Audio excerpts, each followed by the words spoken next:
అందరికీ నమస్కారం అండి. Welcome to my channel. Telangana రాష్ట్ర వ్యాప్తంగా ఉన్న పెన్షన్దారులందరికీ కూడా రాష్ట్ర ప్రభుత్వం అయితే శుభవార్త అయితే చెప్పబోతుందన్నమాట. సో, ప్రస్తుతం మనకి ఈ యొక్క ఆసరా చేతి పెన్షన్ సంబంధించి గాను పెన్షన్ పెంచి ఇచ్చేందుకైతే సిద్ధమవుతుందండి రాష్ట్ర ప్రభుత్వం. అయితే ఈ యొక్క పెన్షన్‌లు ఎప్పుడు అందిస్తుంది అనే దానిపై ఈ వీడియోలో పూర్తి సమాచారం అయితే తెలుసుకుందాం. పెన్షన్దారులందరూ కూడా వీడియోనైతే పూర్తిగా చివరి వరకు అయితే చూడండి. అంతకంటే ముందు కొత్తగా ఎవరైనా మన ఛానల్‌ని చూసినట్లయితే దయచేసి వెంటనే ఛానల్ అయితే సబ్స్క్రైబ్ చేసుకోండి.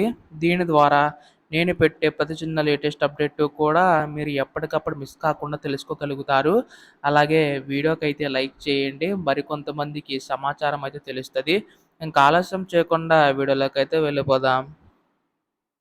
సో, ప్రస్తుతం తెలంగాణ రాష్ట్ర వ్యాప్తంగా ఉన్న పెన్షన్‌దారులందరూ కూడా ఎదురు చూస్తున్న పథకం మనకి ఆసరా చేయూత పెన్షన్ పథకం అండి. అయితే ఎన్నికల టైంలో రాష్ట్ర ప్రభుత్వం ఈ యొక్క పెన్షన్ నిధులు పెంచి అందిస్తామని చెప్పి హామీ అయితే ఇవ్వడం అనేది జరిగింది కదా!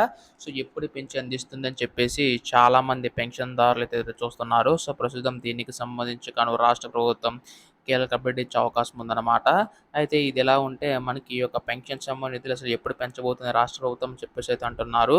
సో, చాలామంది ఏంటంటే ఇక్కడ మనకు వృద్ధులు, వితంతులు, ఒంటరి మహిళలకు రూ. 2000 అలాగే దివ్యాంగుల పెన్షన్ రూ. 3 అందిస్తుంది కదా రాష్ట్ర ప్రభుత్వం.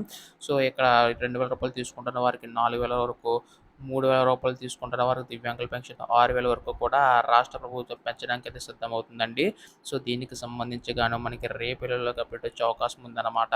ఎప్పుడు దీనిపై ఏ లేటెస్ట్ అప్డేట్ వచ్చినా మీరు ముందుగా తెలుసుకోవాలనుకుంటే మాత్రం కింద కనబడుతున్న సబ్స్క్రైబ్ బటన్ క్లిక్ చేసి సబ్స్క్రైబ్ అయితే చేసుకోండి. దీని ద్వారా నేను పెట్టే ప్రతి చిన్న లేటెస్ట్ అప్డేట్ కూడా మీరు ఎప్పటికప్పుడు మిస్ కాకుండా తెలుసుకోగలుగుతారు. ధన్యవాదములు. జై హింద్.